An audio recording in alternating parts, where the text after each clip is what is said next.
গণভোটের প্রচারণা তো বিএনপির দায়িত্ব না, জনগণের দায়িত্ব ভোট দেওয়া। যদি গণভোটে হ্যাঁ বা না জনগণ যা করে তাই হবে। যারা আপনার সবসময় ফ্যাসিস্টদের ভয়ে থাকে, নিজেরা কোনো কাজ করে না, বিদেশে থেকে বড় বড় কথা বলে, তাদের কাছে এগুলো মনে হয়। আমাদের কাছে কিন্তু আমরা ফ্যাসিস্টকে এবার তাড়াতেও জানি, মারতেও জানি, মার খেতেও জানি।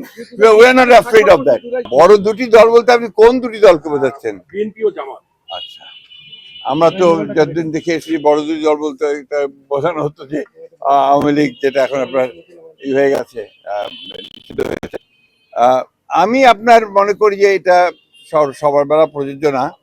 আমরা জনগণের কাছে যাচ্ছি, পরীক্ষিত রাজনৈতিক দল বিএনপি। আপনার এই দেশে যা কিছু ভালো সব কিছু কিন্তু বিএনপি অর্জন, এবং যে সংস্কার আপনার একদলীয় গণতন্ত্র থেকে বহুদলীয় গণতন্ত্রে আসা, আপনার প্রেসিডেন্সিয়াল ফর্ম থেকে পার্লামেন্টারি ফর্মে আসা, মুক্ত আপনার সংবাদ পত্রের স্বাধীনতাকে নিশ্চিত করা, বিচার বিভাগের স্বাধীনতাকে নিশ্চিত করা, সবই বিএনপি করেছে, অতীতে করেছে।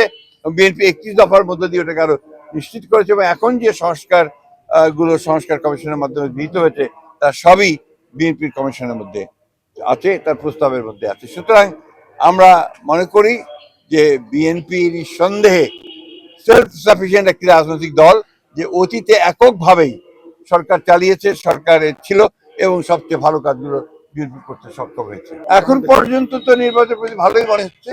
আর নির্বাচনের পরিস্থিতি বোঝা যাবে যখন আপনার শুরু হবে প্রচারণা, তার আগে কিন্তু বোঝা যাবে না। এখন তো আপনার সবাই যে যার সাংগঠনিক ব্যাপারগুলো গোছাচ্ছে, আপনার মনোনয়নের ব্যাপারগুলো গোছাচ্ছে। নির্বাচনের প্রকৃত অবস্থা আপনি বুঝতে পারবেন যখন এর প্রচার শুরু হবে। আমরা 31 দফা দিয়েছি সবার আগে। আমার এই প্রশ্নটা কেউ উত্তর দেন না আপনারা।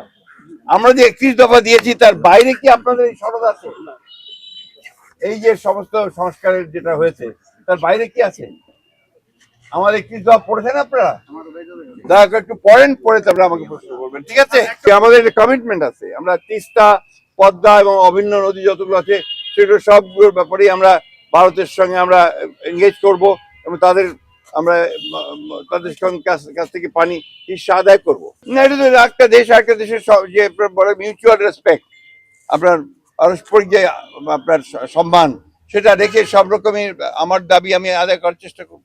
আমরা যদি আপনার তাদের সঙ্গে ঠিক সঠিকভাবে ডিপ্লোম্যাটিক আচরণ করতে পারি, তাহলে তাদেরও বিরূপ আচরণ কমে যাবে। উত্তর অঞ্চল তো তার পিতৃভূমি, বগুড়া, দিনাজপুর হচ্ছে তার নানির বাড়ি, এটা তো একটা ব্যাপার আছে। তাছাড়া রংপুরে আমাদের আমাদের যে শহীদ আপনার আবু সাইদ, তার কবর জিয়ারত করবেন।